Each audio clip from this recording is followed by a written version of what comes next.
13 सितंबर 2005। ये वो डेट थी जो इंग्लैंड क्रिकेट के इतिहास में आज तक सबसे ज्यादा यादगार मानी जाती है,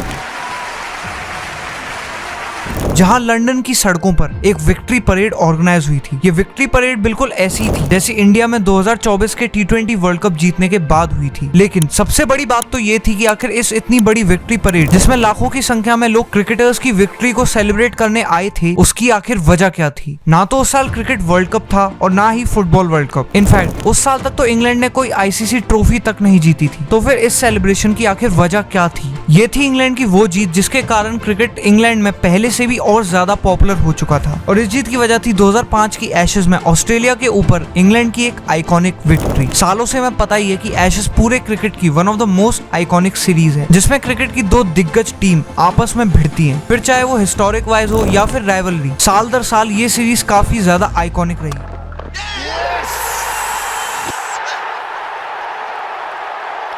लेकिन अगर 2005 की एशेज की बात करें तो वो क्रिकेट की one of the most iconic and thrilling series मानी जाती है, जहां कैसे इंग्लैंड ने ऑस्ट्रेलिया को उस वक्त हराया जब वो अपने प्राइम फॉर्म में थे। Legendary captain Ricky Ponting back to back 2 world cup win, Australia are the World Cup champions of 1999, champions of the 2003 World Cup, और एशेज में 16 साल की अनब्रेकेबल स्ट्रीक। इस सब के बावजूद आखिर कैसे इंग्लैंड ने ऑस्ट्रेलिया के ऊपर एक डोमिनेटिंग जीत हासिल करी और कैसे इंग्लैंड में क्रिकेट के एक नए एरा का जन्म हुआ।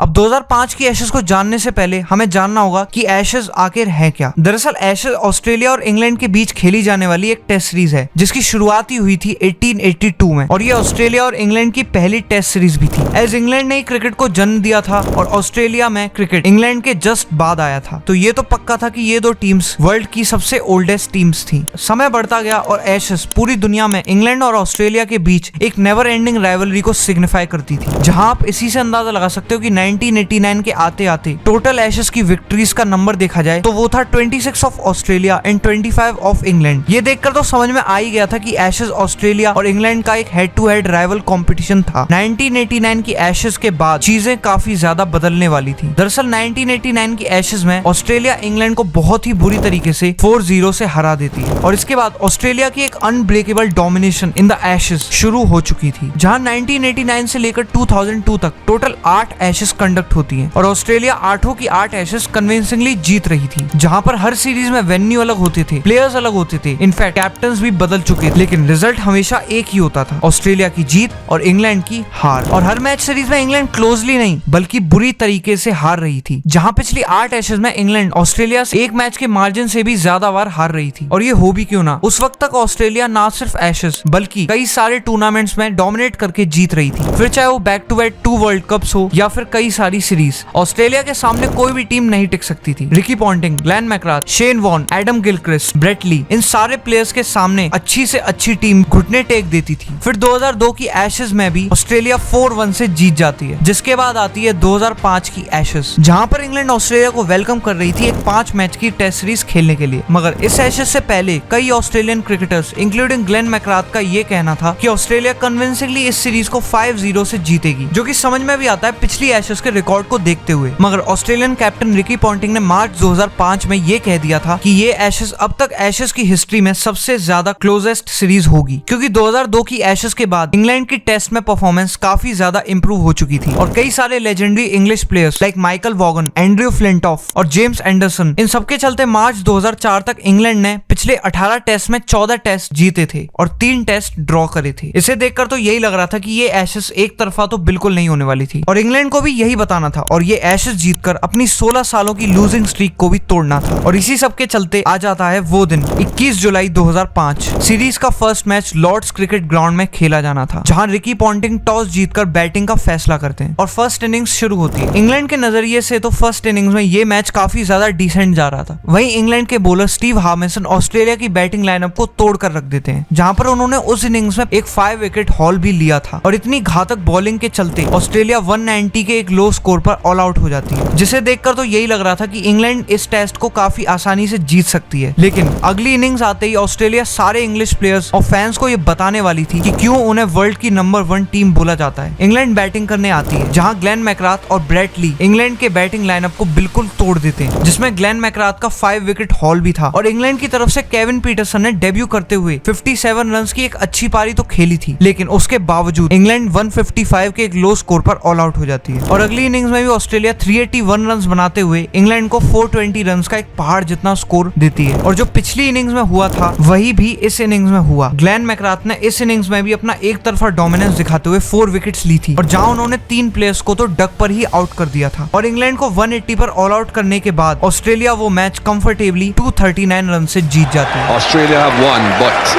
I'm not absolutely sure all 11 are as happy as they.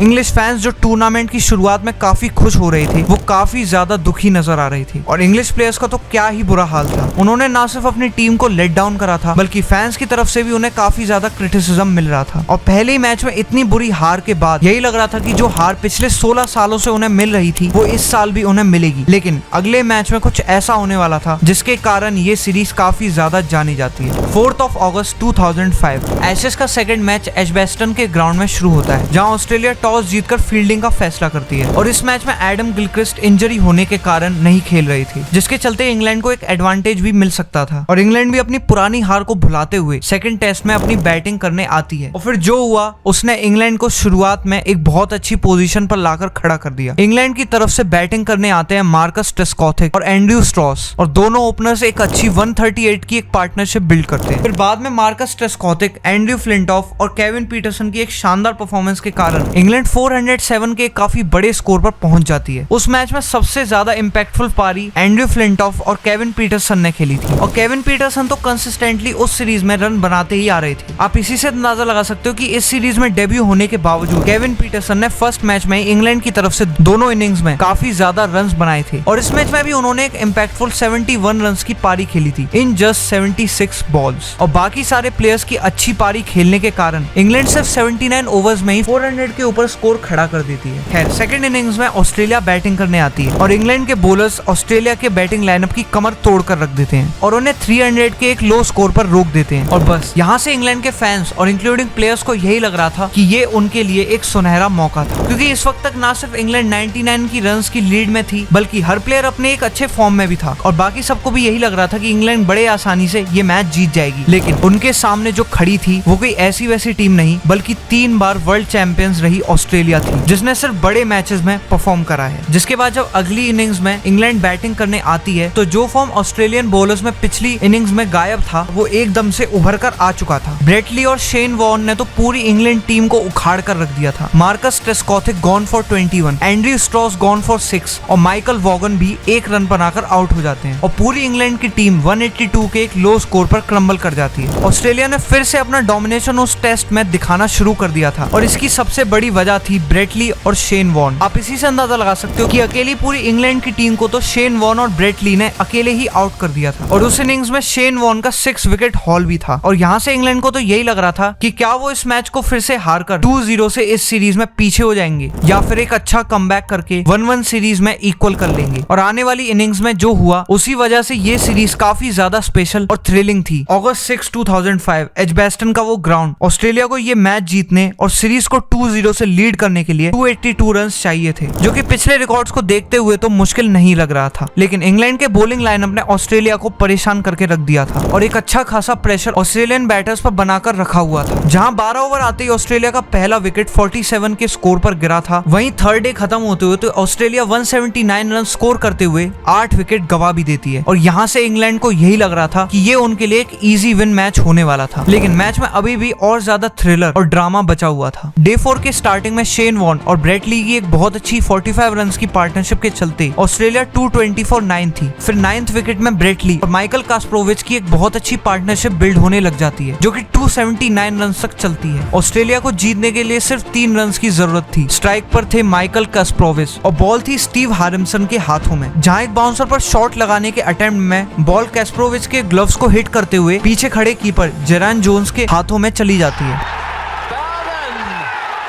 और इंग्लैंड वो थ्रिलिंग नेल बाइटिंग मैच जीत जाती है।